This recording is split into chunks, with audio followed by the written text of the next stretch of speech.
Hey, it's Aaliyah, and I am back with another conversation. Daily Conversations is all about sharing people's stories, their why, their impact, the highs and the lows to inspire you, to inspire and educate you to do the same. So today we have a special guest. I would love for our special guest to introduce yourself by telling us your name, who you are, something interesting about yourself, and what you do. I'm Darren Beck. I am a veteran public and charter school educator. I started Avenues Learning Solutions just in the last couple of years.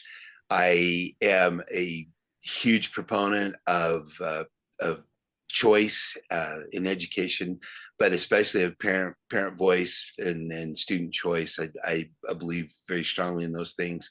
I think the one unique or special thing about me is that I don't ever plan to retire. I hope I'm just kind of like able to drift away like a fall leaf, maybe. I don't know. I love what I feel when I'm involved with a school with an option for parents to do well by their children, and especially to watch the kids light up and grab a hold of their learning. I think that's super exciting. I mean, I mean, I'm the father of six charter school graduates and a bonus daughter-in-law graduate, but as you know, but I'll always think that that's special. So No, that really is. That is very unique and very interesting. Honestly, I wouldn't have expected that, right? You didn't when we had our pre-conversation and you didn't bring that up. And when you brought that up, mom was like, wow, I didn't even like think to ask, like, do you have children and things like that? So that was great. You have six, like you said, beautiful children who graduated from charter schools. I would love to know, where did your passion for education start? Like, how did you get into education? well, I have been one of those rare individuals, I guess. I grew up in Northern California, and I feel like from the jump, I feel like parents are always the first teachers.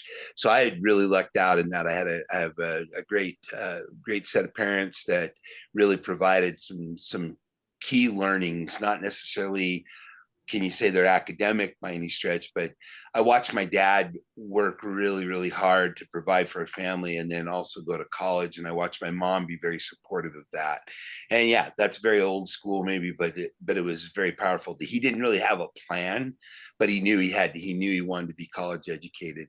And then pretty much from kindergarten all the way through college courses, I was blessed with some truly wonderful people. I only had a couple of teachers that I could tell you, yeah, I don't think they really liked me because I was a little bit of a smart mouth, class clown type.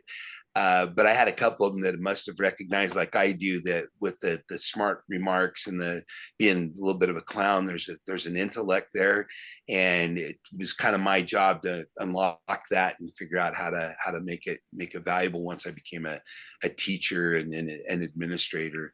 So I think that the passion was started there, and I think it's just been relit periodically by being associated with some really really great people over the years. So Can you walk us through your educational journey and kind of tell us where education has led you so far and where you oh, are at now?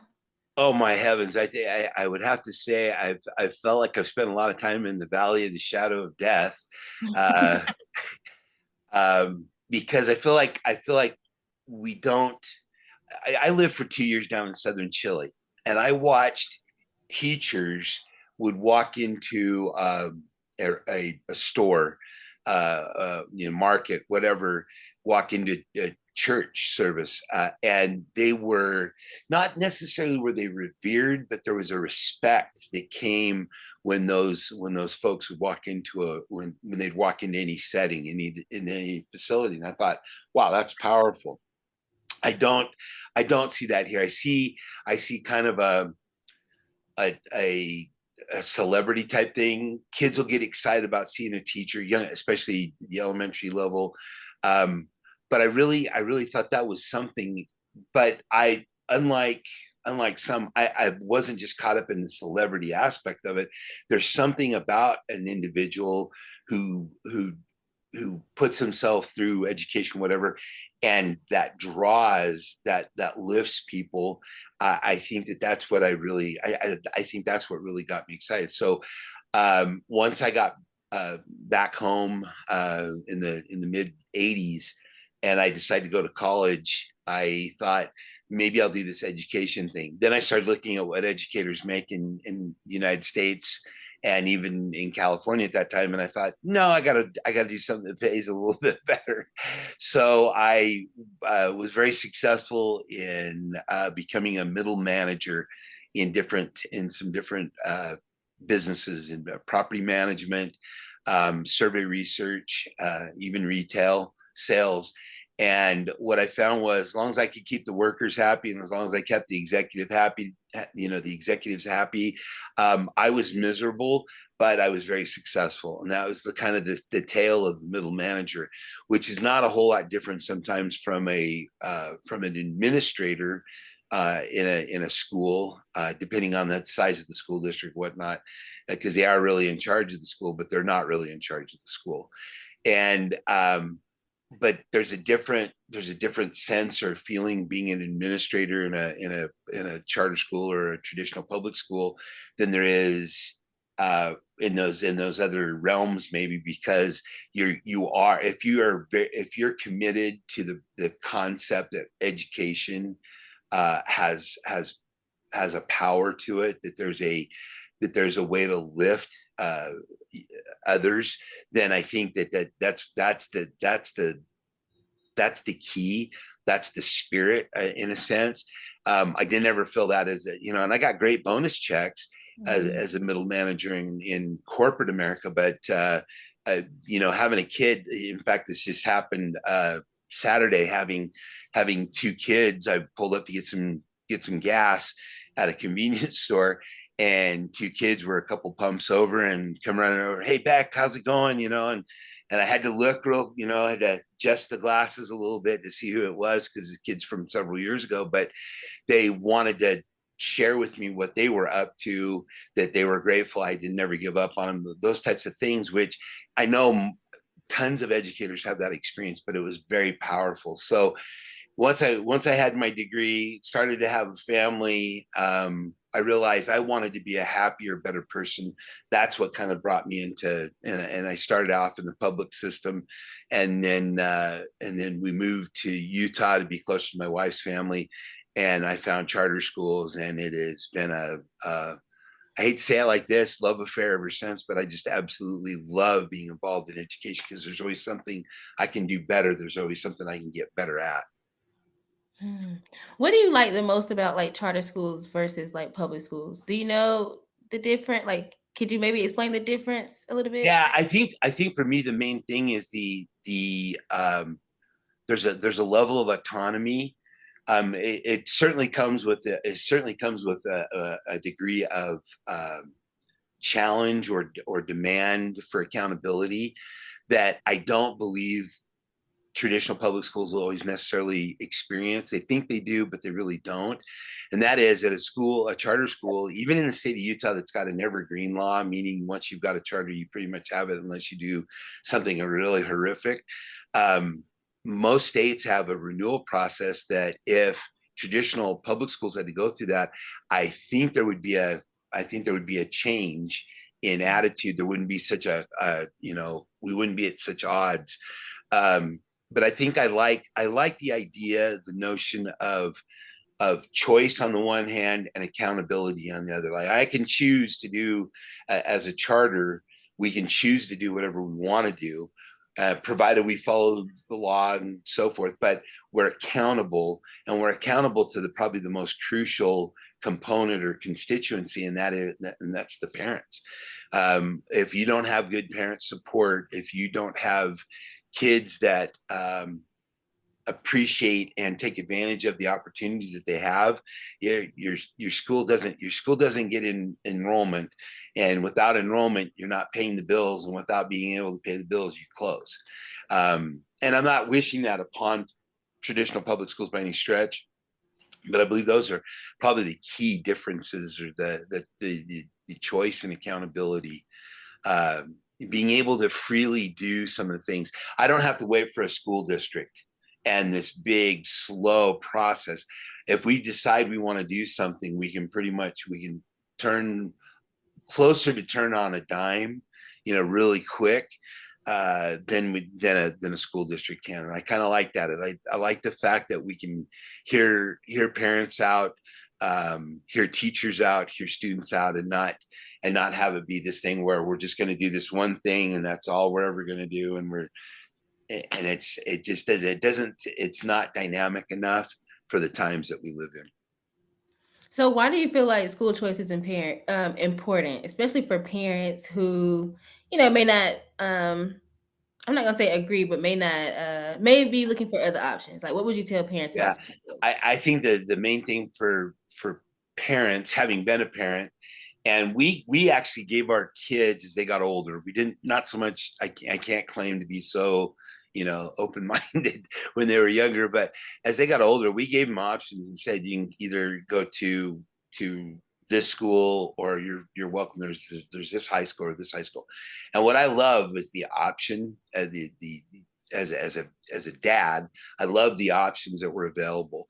Like the charter high school that I was the director of and helped found, it didn't have shop classes, so we had to make adjustments. So our technical theater class was actually fairly popular because there was a number of productions throughout the school year, so there was always sets to be built, and so kids that were kind of inclined to that really liked that. But there were several kids who wanted shop classes, and they made that sacrifice because they loved the support that they felt, the acceptance that they felt, for that matter, at our school, and that they didn't feel maybe at the other schools, at the larger schools. And I think that was a huge thing for parents, was at a point in time where I can't say everyone, but I know a number of people maybe struggled with their parents, whether they have great parents or not, whether they're not even that bad of a kid or not. But there's kind of a tension for adolescents. I think that parents, knowing that they had team members, uh, myself and my staff and our faculty, I think that made a difference. That's why it was so critically important when there was something that happened, um, like in some of these schools where these horrific things happen, uh, to a kid, it becomes a breaking of a trust. And I think that's probably the bigger. I mean, the laws being broken, sure, that's horrible, but it's that trust that's broken, because to get trust back requires some kind of Herculean effort that sometimes as mere mortals we just don't do it very well. So I hope that was a good answer. Oh no, I just no. feel, I feel like it's an issue of trust and respect. Whether they respect me or not was not the, I got cussed out a few times because I had to make hard decisions about a suspension, or even recommending an expulsion. Not because I wanted to, but because it was out of my head. It was, breaking school rules, and not even so much school rules, but the law had been broken. But I did never take it personally, because I felt like, hey, you're within your right to think I'm a so and so. But I have to do what I have to do. So Right. And people, there's a rhetoric that says, if we, invest more in school choice, then public schools will degrade, or it's a harmful effect to invest more into school choice. yeah, How do you feel about that? Do you feel like school choice will affect public schooling?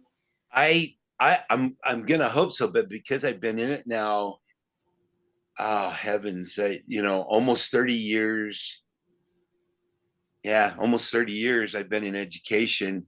Most of that's been in public charters.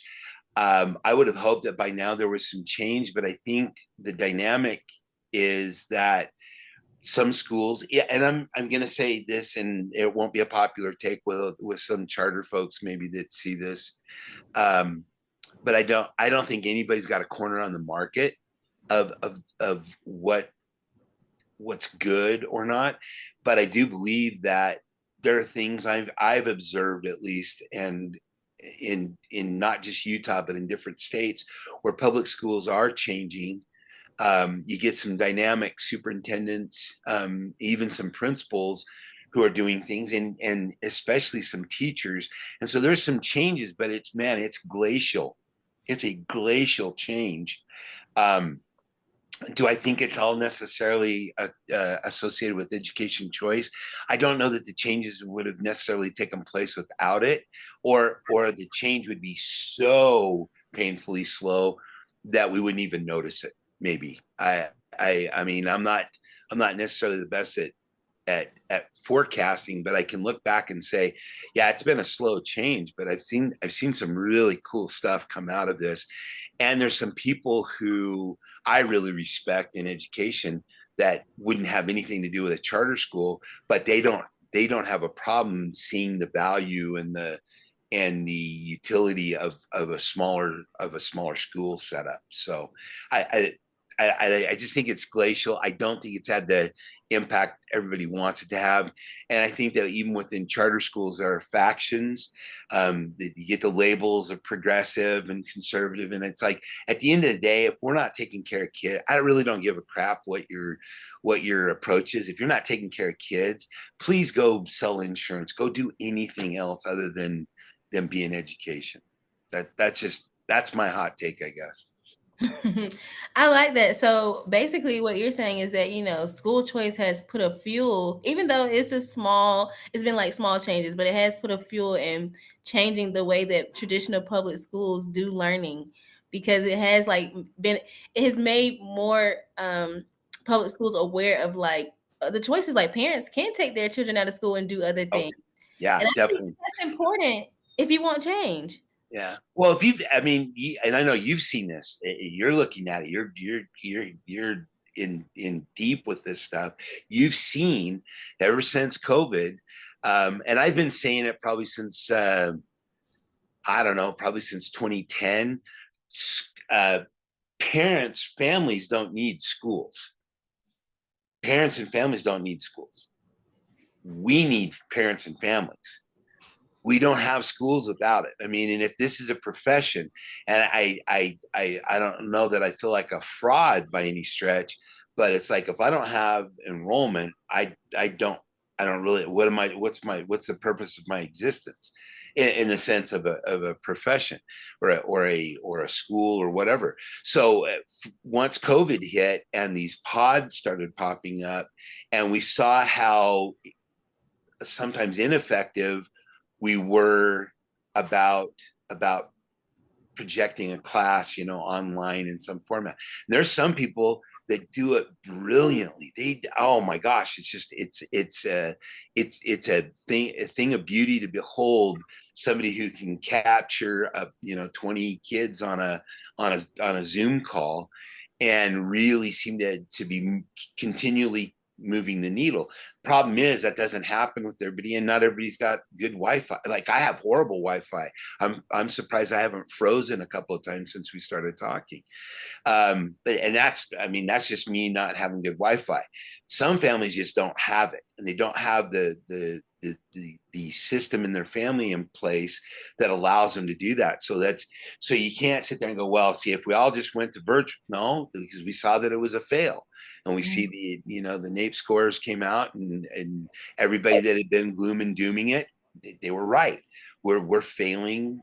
We're failing at least a couple of generations have now felt this tension from all the school choice efforts, but we still haven't got down to the basics of what are we teaching. So it's like this large scale issue, but it's also very localized, very individualized. So it's not for the squeamish. Maybe that's part of why I like it. It's a Sisyphusian kind of rolling the rock up to the top of the hill, and then the rocks down in the valley again. I don't think it's the same rock. I'm going to rewrite the story a little bit. I think they're different rocks every day that we have to engage one another as the adults in the lives of these kids, and work together to get these rocks placed. So Mm. Before we get into your venture, I would love to know, like, what do you feel like is missing in public education? Because I know you were saying, like, um, basically what we're teaching. What do you feel like children should be learning, or we should be teaching children so that they can have a quality education? I think that we've got we've got a system, and even within charters, and even on, when you go virtual, I don't think there's really any difference on some level. I think we're teaching the same things that everybody said was important back in the early 1900s, late 1800s even. And I think that there's got to be a shift in that thinking. I've spoken to university professors, and they're not the oracles by any stretch, but I've spoken to university professors, and the one example I use is, what is really fundamentally the difference between a business communications course and, say, English 10? You might read more fiction in English 10, but academically, we create the academic value in any class. I don't care if you call it widget 1, widget 2, widget 3, widget 4, and do whatever you're going to do. The reality is, what we invest in, as far as the academics go, that's what's going to have the impact for a kid to be college prepared. Now, if a student doesn't have any desire at all to go to college, why are we not bringing in those pathways um, more purposefully, more intentionally, I guess, and saying these classes will fit into these different dynamics. English classes, by and large, are communication classes anyway, because it teaches you how to, even if it's a dead author, you're still communicating with that author is expressing ideas, with, be it fiction or nonfiction. And a student, if we're doing it right, they're engaging with those ideas and refining maybe their ideas, and then they're expressing them in writing. I mean, there's a lot of different things. That's probably the cheapest, that's the cheapest example of what I'm talking about. But I don't think that everything that we say needs to happen necessarily needs to happen for a student to be college and career ready. I think what we need to do is make darn sure that that they have the literacy support and the numeracy support, so they can do the basics and then expand on those within things that are of interest. Mm. What I found is, once I tap into student interest, um, and I did this as a principal, and man, it upset teachers, because it was like I was telling them their degree and their licensure and stuff didn't matter. And that's not what I was saying. They didn't want to work with a kid that smelled like weed. Didn't matter if the kid had been smoking it himself. They didn't want to have to bother with them. So I put them in something called independent study, and I'd find out what their interests were besides weed. Ironically, they didn't it wasn't that they just wanted to be high all the time, but they were going through a bunch of other stuff that, if we had the resources to have a social worker, which is far more, to another hot take, social worker, I'd rather have 5 of them than a couple of SROs, to be blunt. If I had the social workers to be able to help support student needs and family needs, then I'm going to have a heck of a lot more bang for my buck than being able to bust a kid because they're trying to, in many ways, they're trying to self-medicate because of some things. So I would dig in. We do these independent study classes, and they didn't always look like specifically English, ninth grade English or 11th grade English or U.S. history. I mean, there was a lot of a mashup, but always with the idea that I wanted to make sure, if you can't read, you're going to be screwed over. If you can't write, if you can't articulate besides emojis and LOLs and OMGs and stuff, you're going to be screwed. If you can't do some basic computations, basic mathematics, and I don't care if you use your calculator, that's God created them for a reason, right? So I wanted them to be able to have a say about their interests, and that was a super big game changer for kids. Now, their test scores didn't all of a sudden go through the roof, and they were considered brilliant, but their confidence, knowing that they had earned that piece of cardstock with the fancy writing when they graduated, when they knew they had earned it, through whatever program, through whatever process, that the confidence that does changes the dynamics. I would always tell kids a diploma is nothing more than cardstock. You have to invest it with the power. You have to invest it with the value. And so it was really a matter of I just had to fight the fight. I had to be the like the Maytag repairman. It's the loneliest man in the world type of thing. And I really didn't care at some point. I didn't want to alienate, and I certainly didn't want to do anything illegal or unethical. But I even got called by the state of Utah. Somebody in one of the associate superintendents in the state of Utah one time to find out, because somebody had made up a story about what I was doing, and I walked them through what I did, and the lady was like, why aren't more people doing this? It's like individualizing education. I understand it's a hell of a lot of work, and I understand that you can't do it on the large scale when you have 1,500 kids at a school. Maybe you can't do it, but maybe that's what we should be looking at more, is not building $75 million campuses, and looking more at how do we really address each individual. I have 6 children. I watch my wife give birth to all 6. I know they're all mine. And there are 6 very different personalities. So how in the heck are we so arrogant to think that every kid needs or even wants the same approach? And it's certainly not the same. I mean, and once parents get a hold of that idea of educational liberty, oh my gosh, they are a force to behold. They really are.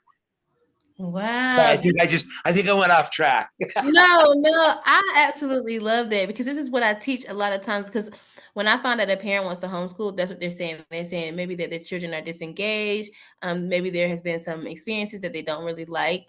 So what can they do? And I always tell them, like, go with their interests. They didn't get to get that in school. Like, as a teacher and an educator, I know that. Like, and I always try to include my students' interests. Like, that's why I got to know them. What do you all like? So that I could at least try to do it, like you said, on a larger scale, because that's very hard when you have 20, 30 students. You can't individualize every, lesson plan. And so for me, I made a decision to homeschool my daughter, because I'm like, I want her to have a different education. I want her, like you said, to learn how to read and write and do math. Those are the basics. But after that, what do you want to do? Like, let's explore and let's really, open up opportunities and doors for you that I didn't get to have. I feel like I spent a lot of time in school, and yes, I was smart. And yes, I got A's and I learned a lot, but there was so much that I didn't do. There were after school programs that I didn't get to do, or things Right. that, there were just so many different opportunities and things that I missed because I wasn't focused on those things. I didn't know about those things. I was just focused on getting a good grade, getting an A, and that was it. Right. Instead of being like, what are you truly interested in, and let's get you to that path. And I think all kids deserve that, and I love that you stand for that, because I'm with you. And it is a hard path because it takes a lot of work. And Right. so I would love for you to talk about your venture, because me and Darren met through 4.0. I have done some interviews previously with founders from 4.0 that I've met. And so Darren is just another one that I'm connecting with. And I would love for you to maybe share your venture and what you're doing through 4.0. Well, so avenues avenues has now become this micro school network. I'm hoping, and I'm excited about it, which means I will really try to check my time and my how long I string this out. But I'm really excited because I think that the potential is really there to do exactly what you just said, and that is put it at the most local level possible, and not be so constrained and restrained by the politics of the moment, by any politics of any moment, really, because it's gonna address those needs. It can be looked at as a group of pods that are loosely formed into a network, because one neighborhood may be very concerned, very committed to the notion that they want a relatively traditional approach. Great, we can do that. Another neighborhood may be several several kids are trying to find their identity. So as LGBTQ IA students, they are looking for something where they're safe. And I'm sorry, but schools aren't taking care of those kids. So they would have this safe environment to be in.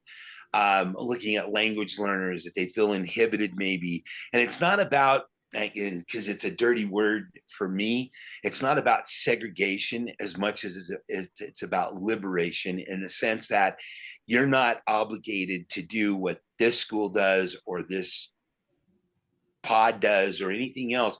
You're only obligated to give the support that you can so that we can help these kids progress and be ready for whatever is in their future, whatever future they desire to build and envision and create and sustain. That's what Avenues is about, and that's the reason why Avenues, which I could have called it, I guess, be like Ron Clark and call it the Darren Beck Academy.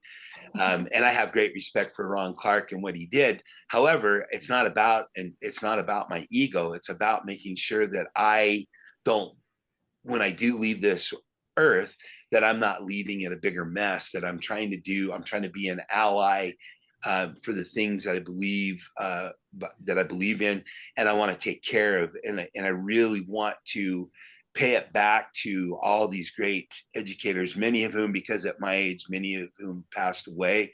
I want to pay it back to them by paying it to this group, and lifting where I can lift, using my privilege where I can use it to be a benefit to so many different groupings. And here in Utah, as lily white as it actually is, there's some differences of you go from town to town, and the I-15 corridor is kind of a unique stretch. You've got a lot of difference, economically, probably predominantly economically, but also with a variety of ethnic groups. And so I want to make sure that this is available. But I'm not the sage, I'm not the all-knowing. I'll roll up my sleeves. I'll support what they want to do. If they don't like the idea, they don't have to do it. That's the beauty of it. But I want options, because I think that's the biggest benefit to all these different ideas out there are the options. And that's where Avenues comes in, and we'll take as few as a couple of kids to create a pod or a campus, and we'll take as many as 20, 30. I mean, if a whole neighborhood of like 20, 30 kids, it really wouldn't be that they're all in the same class all the time anyway. And I know that for micro schools especially, one of the hallmarks is being able to take care of each student, each learner. And so I've even crafted documents. I don't call them students anymore, I call them learners.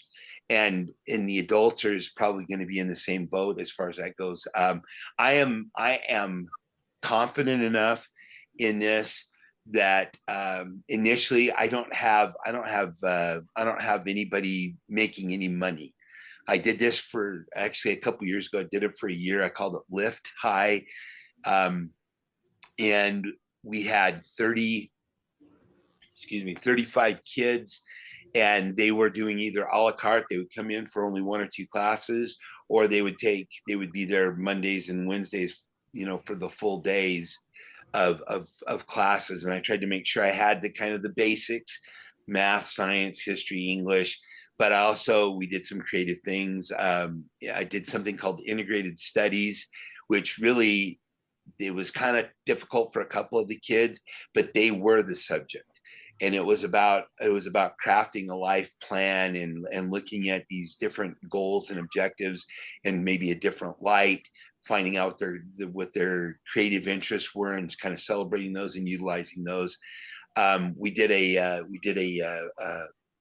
journalism class, but we just called it Lift Media, and I had them do pictures, and they did stuff like that. So there were some things that we did that were similar to what you would do maybe in a traditional or a charter school, but definitely very much from a different perspective. And kids that wanted to be able to freely talk about God, it felt free to do so. Kids that weren't maybe of that spirit, that approach. Didn't have to. It was very welcoming to everybody. They did a lot of service learning, and so I've just taken that concept and said, okay, well, we had some great success, but because I had to pay bills, I couldn't do it all the time. So now I've got to do this avenues thing, because I think the time is right, and I think it can be of value. So, or I believe it can be of value. So let me just kind of reinstate, because I'm still just trying to like digest and understand your venture just a little more, because I understand it, but I'm like, wow, this is really powerful, especially if like we can spread it. So basically, avenues would be like connecting with different micro school pods, learning, I guess, centers, educational things that people are doing, and putting them all maybe in like a space so that is it for parents to be able to see the choices that they have? Yeah, Um, I mean, it's actually a combination of things, because if a neighborhood decides, well, I don't want to travel to this central campus, they don't have to, as long as we've got a facility here in Utah. In fact, I hate to say it this way, but well, actually, I feel good about saying it, I guess. My wife has a preschool. She and her sister created a preschool program. They're actually in 3 different homes in the basements where they've created a little school setting. And it's an academic preschool, but also very, very committed to whether you want to call it SEL or character ed. It's very much a kindergarten preparation program, and the little explorers just love.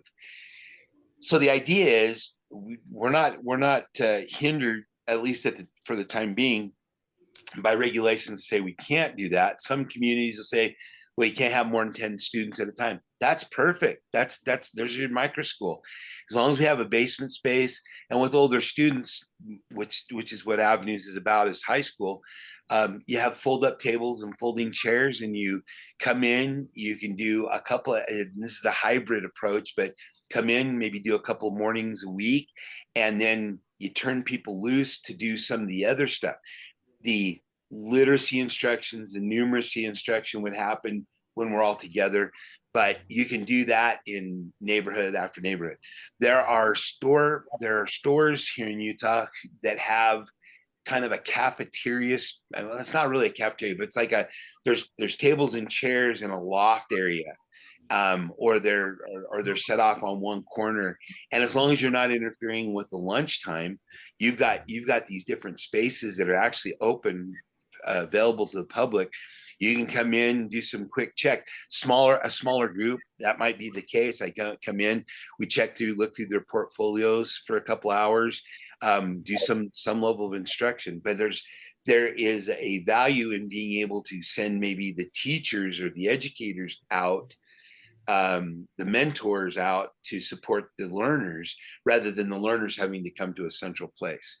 So that's what I'm excited about making happen. I like a good road trip, so it doesn't bother me to have to. But not everybody feels that way. They don't want to have yeah. to cart their stuff everywhere. And it's like, well, if we were smarter about using all this technology, we're always pounding our chests about. Maybe we don't have to pack up so much material. Also, place-based learning is huge. We've got museums and parks and everything all over. And this is not just Utah. I mean, it's all over. You've got opportunities that I don't think we scratched the surface on, being able to utilize some of these facilities and these places that are kept beautiful for us, and but they're for us, and so we should use them. So Mhm.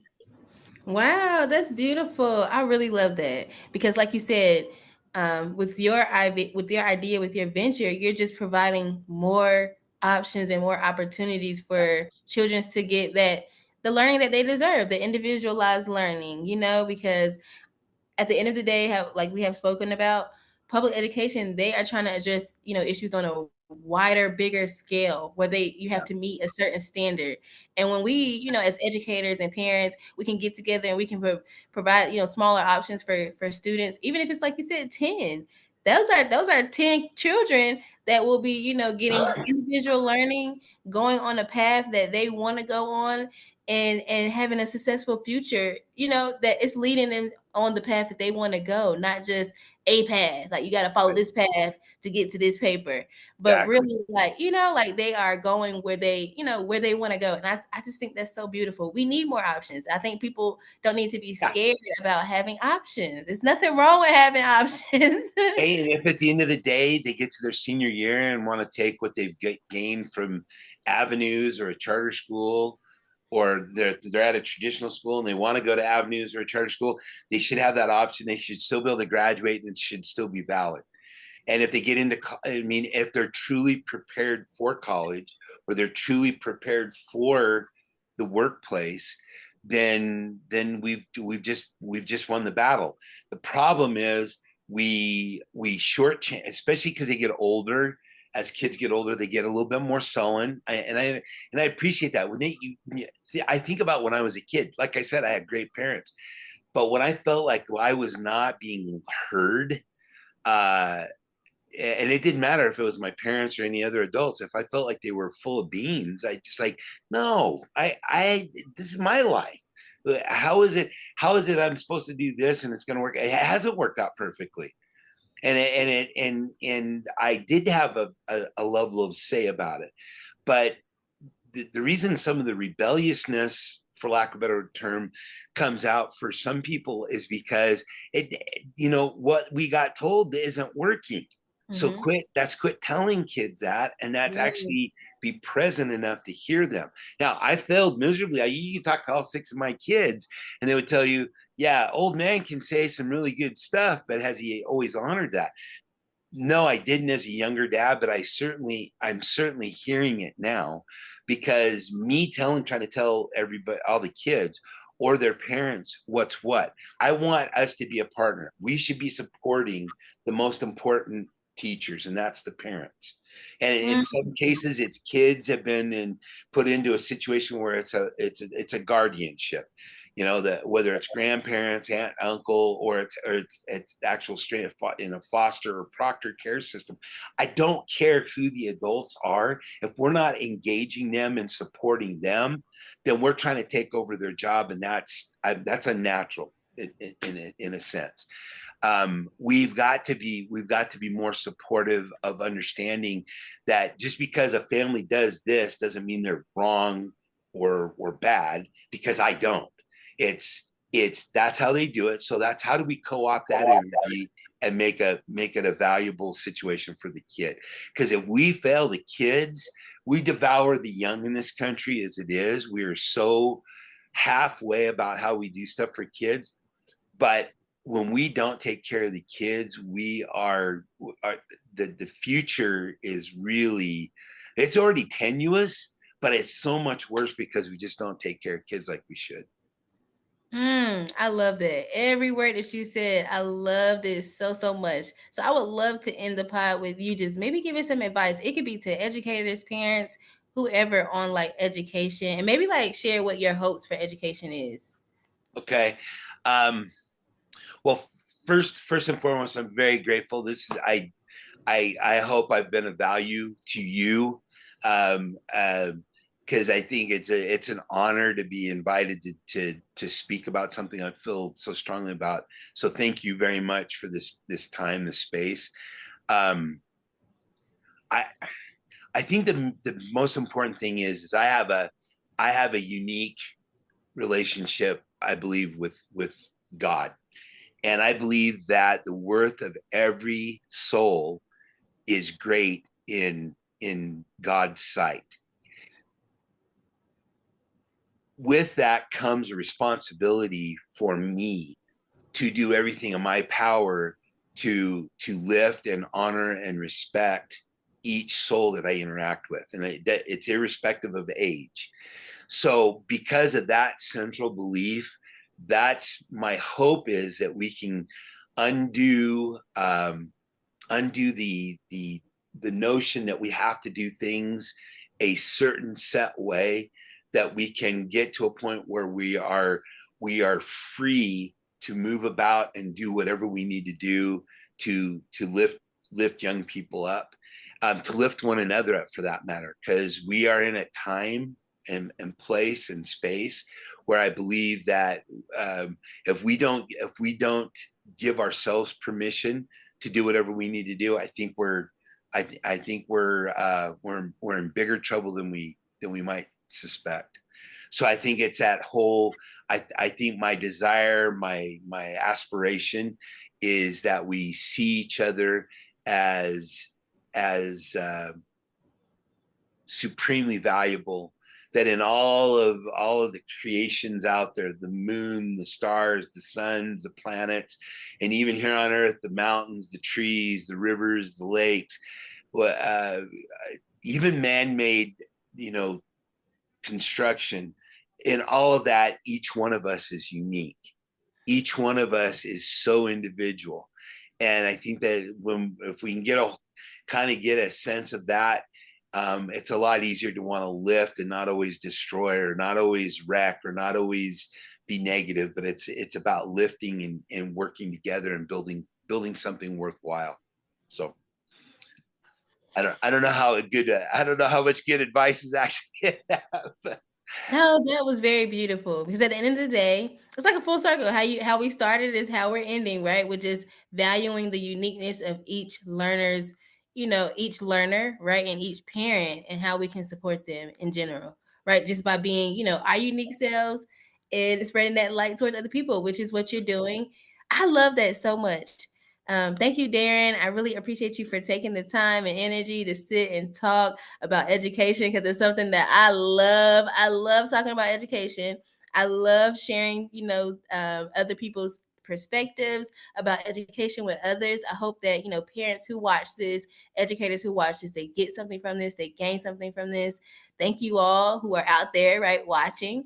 Don't forget to like and subscribe, and I will see you on the next episode. Peace.